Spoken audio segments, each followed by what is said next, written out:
நீங்க கொடுத்திருக்கிற வரவேற்பு பார்த்தா நான் வந்து உங்ககிட்ட கேட்க வந்தேன்.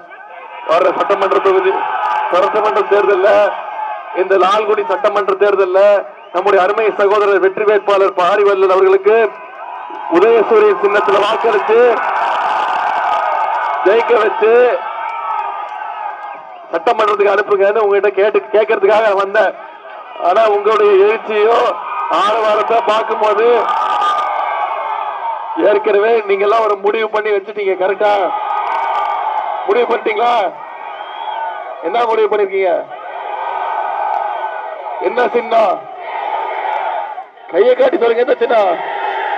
உதயசூரியன் சின்னத்துல வாக்களிச்சு போன சட்டமன்ற தேர்தலில் கிட்டத்தட்ட 17,000 வாக்கு வித்தியாசத்துல உதயசூரியன் சின்னத்தை ஜெயிக்க வச்சு அனுப்பிச்சிங்க.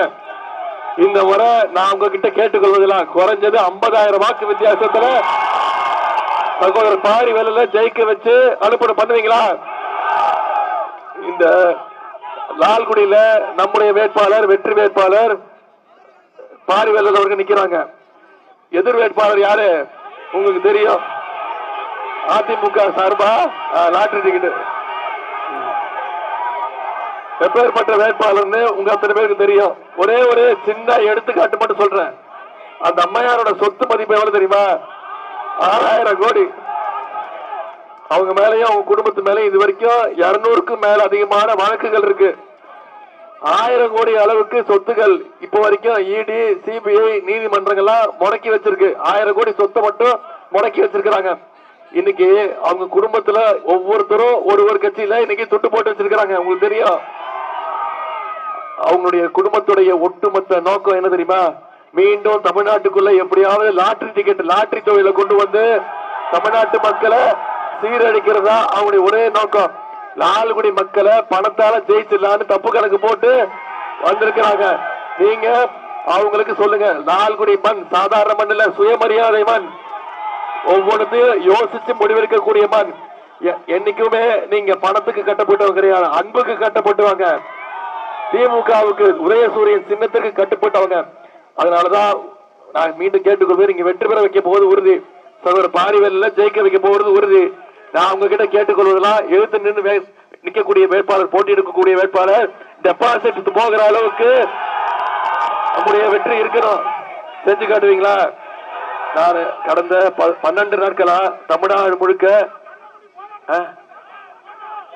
போட்டோ போகணும்பா, வேற வேற அந்த போட்டோ எல்லாம் மறந்துடுங்க. இப்போ சரி இரு, கடைசியா காட்டுறேன். இல்ல இல்ல கிடையாது கிடையாது, போட்டோ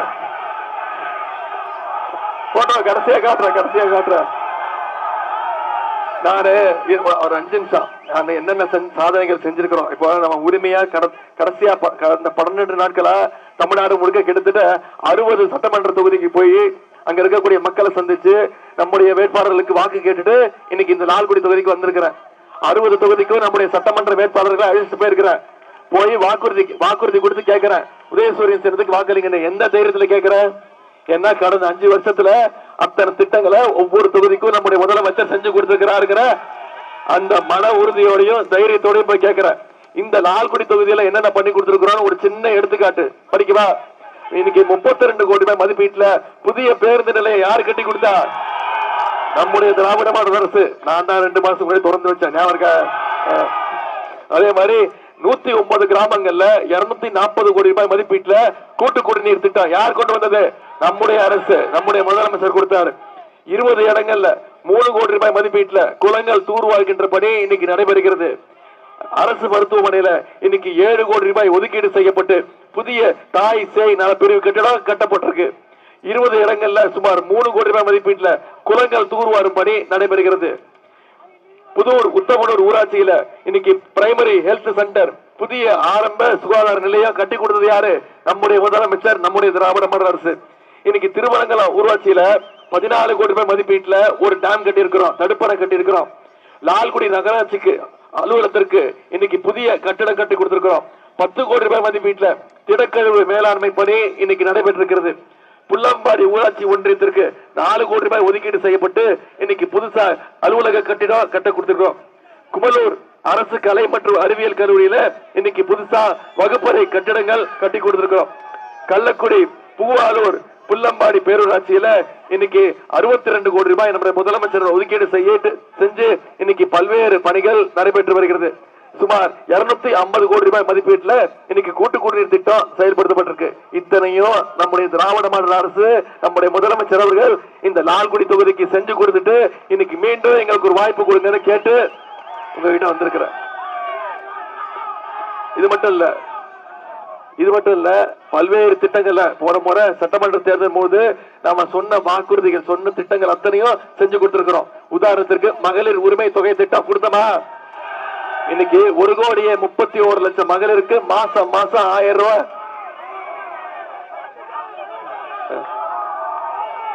1,31,00,000 குடும்பங்களுக்கு மாசம் 1000 ரூபாய் கடந்த 3 வருஷமா உரிமை தொகை நம்முடைய முதலமைச்சர் கொடுத்திருக்கிறாங்க. அது மட்டும் இல்ல, மகளிருக்கு கட்டணம் இல்லா பேருந்து திட்டம் கொடுத்தமா? கொடுத்த வாக்குறுதியை செஞ்சு கொடுத்து காட்டி இருக்கிறோம்.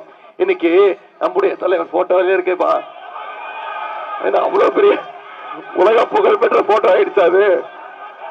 சரி காட்டுறேன், என்ன ஆச்சு சொல்லட்டுமா? முதல்ல வேற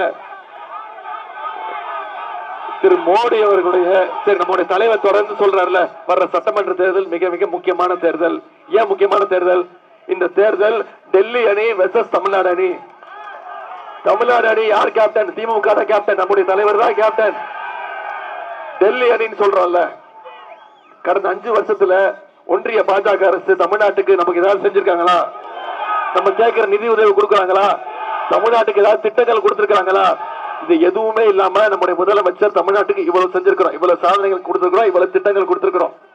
இந்த தமிழ்நாட்டுக்குள்ள பாஜகவை நேரடியா மக்கள் நுழைய விட மாட்டாங்கன்னு இன்னைக்கு அதிமுகங்கிற போர்வையை போத்திக்கிட்டு பாஜக தமிழ்நாட்டுக்குள்ள நுழைய பாக்குது. இன்னைக்கு எதிர்கட்சி தலைவர் திரு எடப்பாடி பழனிசாமி அவர்கள், அம்மா நீங்க முரட்டு பக்தர்கள் பார்த்திருப்பீங்க, முரட்டு தொண்டர்கள் கேள்விப்பட்டிருப்பீங்க. எங்கேயாவது பார்த்திருக்கீங்களா ஒரு முரட்டு அடிமைய? மோடியோட நம்பர் 1 முரட்டு அடிமை யாரு? இதத்தாமா நான் சொன்னேன். இது ஏதாவது கெட்ட வார்த்தையா? அவருக்கு பயங்கரமா கோபம் வந்துருச்சு. என்ன தெரியுமா பண்ணாரு? என்ன திட்ட ஆரம்பிச்சாரு. உதயநிதிக்கு எந்த அனுபவமே கிடையாது, எந்த அனுபவத்தை வச்சு இப்படி பேசுறீங்க அப்படின்னு கேட்டாரு. நான் சொன்னேன், உங்களுக்கு இருக்கிற அனுபவம் எனக்கு கிடையாதுதா. எந்த அனுபவம்? இந்த அனுபவம் எனக்கு கிடையாது.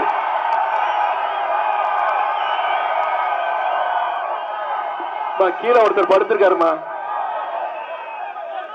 கார்பெட் நினைச்சுக்காதீங்க, கீழே ஒருத்தர் படுத்திருக்காரு. கீழே யார் படுத்திருக்காரு தெரியுதா? அவர் தான் முன்னாள் முதலமைச்சர். இப்படிதான் ஒரு முதலமைச்சர் ஆனாரு. போன தேர்தலில் மக்கள் வாக்களிச்சாங்களா? 2016 மக்கள் வாக்களிச்சது மறைந்த முதலமைச்சர் ஜெயலலிதா அம்மையாருக்கு. அந்த அம்மா இறந்த பிறகு இப்படிதான் உள்ள பூந்து போய் முதலமைச்சர் ஆனாரு. இதத்தாமா இந்த அனுபவம் எனக்கு கிடையாது. பதவிக்காக யார் காலையும் பிடிச்ச அனுபவம் எனக்கு கிடையாது. சங்கி கூட்டத்துக்கு பயப்படுற அனுபவம் எனக்கு கிடையாது. இதத்தாமா நான் சொன்னேன். இப்ப என்ன தெரியுமா சொல்லிட்டாரு? பிளேட்டை மாத்திட்டாரு. ஆமா நான் தான் போய் விழுந்தேன். என்னப்போ? அந்த அம்மா எனக்கு பொறுப்பு கொடுத்தாங்க, பதவி கொடுத்தாங்க, அதனால போய் விழுந்தேன். உனக்கு பண்பே இல்ல, பெரியவங்க கால விழுந்து ஆசீர்வாதம் தப்புதான், தப்பான்னு கேட்கிறாரு. நான் அதை சொல்லல. அந்த அம்மா காலில் விழுந்து வாங்கினீங்க, முதலமைச்சர் பதவி வாங்கினீங்க. ஆனா அதுக்கப்புறம் என்ன பண்ணீங்க? அந்த அம்மா காலை வாரி விட்டு நீயா என்ன முதலமைச்சர் ஆக்குறன்னு கேட்டாரு. அதைத்தான் நான் தப்புன்னு சொன்னேன். இவர் யார் காலெல்லாம் விடுறாரோ எல்லா காலையும் வாரி விட்டுருவாரு. இன்னைக்கு என்னன்னா, சசிகலாமா நம்ம டீமுக்கு வந்துட்டாங்க, அவங்க களத்துல இறங்கிட்டாங்க. அவங்க கேட்கறாங்க, எடப்பாடி பழனிசாமி என்ன கண்ணாமடன் திட்டுறாருமா, இவன் செத்து போயிருக்கணும் அப்படின்ட்டாருமா, என்ன இவன் இருந்த உயிரை வாங்குறான் அப்படின்ட்டாரு. ஓவர் டென்ஷன்ல சுத்துறாரு, என்ன செத்து போயிருக்கணும் அப்படின்ட்டாரு. இன்னைக்கு சசிகலாமா என்ன தெரியுமா சொல்லியிருக்காங்க? ஆமா அந்த பையன் காட்டுறது கரெக்ட் தானே, நீ தான் என் காலை வாரினிய. அந்த அம்மா சசிகலாமா சொல்லிட்டாங்க, நாய்க்கு பிஸ்கெட் போட்டா கூட நன்றியோட 4 நாள் சுத்திட்டு இருக்கோம், நீ ஒரு நன்றி கெட்டவர் சொன்னிருக்கு. நான் இப்ப சொல்லல, அவங்க 2 பேரும் போதிக்கிட்டோம்.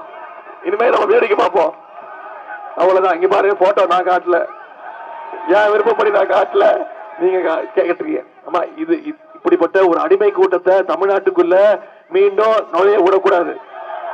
செஞ்சு காட்டுவோமா? தலைவர் அவர்கள் சில வாக்குறுதிகள் கொடுத்திருக்கிறாங்க. அதை மட்டும் இங்க ஞாபகப்படுத்த விரும்புறேன். கலைஞர் மகளிர் உரிமை தொகை 1000 ரூபாய் இல்ல, ஆட்சி அமைஞ்சோட 2000 ரூபாய் உயர்த்தி கொடுப்பேன்னு தலைவர் வாக்குறுதி கொடுத்திருக்காங்க. அது மாதிரி முதலமைச்சர் காலை உணவு திட்டம் 5ஆம் வகுப்பு வரைக்கும் இப்ப கொடுத்துட்டு இருக்கிறோம். அத 8ஆம் வகுப்பு வரைக்கும் உயர்த்தி தருவோம்னு வாக்குறுதி கொடுத்திருக்கிறோம். கல்வி ஊக்கத்தொகை அரசு பள்ளியில படிச்சு எந்த கல்லூரிக்கு போய் சேர்ந்தாலும், தனியார் கல்லூரியாக இருந்தாலும், அவங்க ஒவ்வொருத்தருக்கும் மாசம் மாசம் கல்வி ஊக்கத்தொகையாக 1000 ரூபாய் கொடுத்துட்டு இருக்கிறோம். அது 1500 உயர்த்தி கொடுப்பேன்னு தலைவர் வாக்குறுதி கொடுத்திருக்காங்க. ஓஏபி முதியோர் உதவித்தொகை அதை இப்ப 1200 ரூபாய் கொடுத்துட்டு இருக்கோம். தலைவர் வாக்குறுதி கொடுத்துட்டாரு. ஆட்சி வந்தோடனே 2000 ரூபாய் உயர்த்தி கொடுப்பேன் அப்படின்னு வாக்குறுதி கொடுத்துட்டாரு. முக்கியமா கலைஞர் கனவு இல்ல திட்டத்துல அடுத்த 5 வருஷத்துல 10 லட்சம் கலைஞர் கனவு இல்ல கட்டப்பட்டு யார் யாருக்கெல்லாம் வீடு இல்லையோ அவங்களுக்கெல்லாம் வீடு கொடுப்போம்னு வாக்குறுதி கொடுத்திருக்கிறோம். இப்படி பல்வேறு வாக்குறுதி கொடுத்திருக்கிறோம். முக்கியமா உங்க பேருக்கு தெரிஞ்ச ஒரு வாக்குறுதி இது. ஆட்சி அமைஞ்சோடனே நம்முடைய முதலமைச்சர் அவர்கள் ஒவ்வொரு வீட்டு மகளிருக்கும் 8000 ரூபாய் கொடுத்துருவோம். அந்த 8000 ரூபாய் வச்சுக்கிட்டு உங்க வீட்டுக்கு என்ன மின்சாதன வசதி தேவையோ, பிரிட்ஜா, டிவியா, மிக்சியா, கிரைண்டரா எதுவாக இருந்தாலும் அதை நீங்களே முடிவு பண்ணி நீங்களே போய் வாங்கிக்கலாம். இதெல்லாம் நம்முடைய முதலமைச்சர் வாக்குறுதியா கொடுத்திருக்கிறோம். நம்முடைய முதலமைச்சர் நிச்சயம் சொன்னா செய்வாரா இல்லையா? அதை செஞ்சு காட்ட வேண்டிய நேரம் வர்ற தேர்தல். இன்னைக்கு தேதி என்ன? 11 ஏப்ரல் 23ஆம் தேதி தேர்தல். இன்னும் எத்தனை நாள் இருக்கு? இன்னும் 13 நாட்கள் இருக்கு.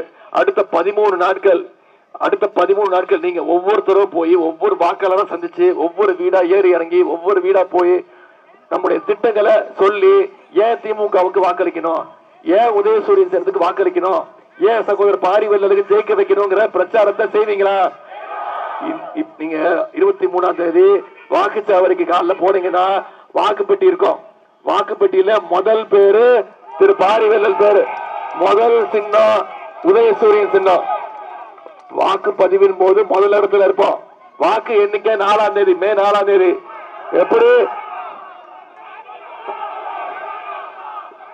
எப்படி வாக்குப்பெட்டியில முதல் இடத்துல இருக்குமோ அதே மாதிரி வாக்கு எண்ணிக்கையின் போது லால்குடியில நம்ம உதயசூரியன் மீண்டும் ஒழிச்சிட்டாங்கிற செய்தியோட அந்த வெற்றியை நீங்க உறுதி செய்வீங்களா? உங்களை எல்லாம் அன்போடு கேட்கிறேன், பண்போடு கேட்கிறேன், பாசத்தோடு கேட்கிறேன், உரிமையோடு கேட்கிறேன், உங்க வீட்டு பிள்ளையாக இருந்து கேட்கிறேன், இன்னும் பெருமையா சொன்னா தலைவருடைய மகனாக இருந்து கேட்கிறேன், இன்னும் பெருமையா பூரிப்பா சொல்லணும்னா முத்தமிழ் டாக்டர் கலைஞருடைய பேரனாக இருந்து கேட்கிறேன். உதயசூரியன் சின்னத்திற்கு வாக்களிங்க. சகோதரர் பாரிவெல்லல மிக அதிகமான வாக்கு வித்தியாசத்தில் ஜெயிக்க வச்சு சட்டமன்றத்துக்கு அனுப்புங்க. நிச்சயம் நம்முடைய திராவிட மாடல் 2.0 ஆட்சி அமைய போகுது. உறுதி. ஆதரிப்பு. உதயசூரியன்.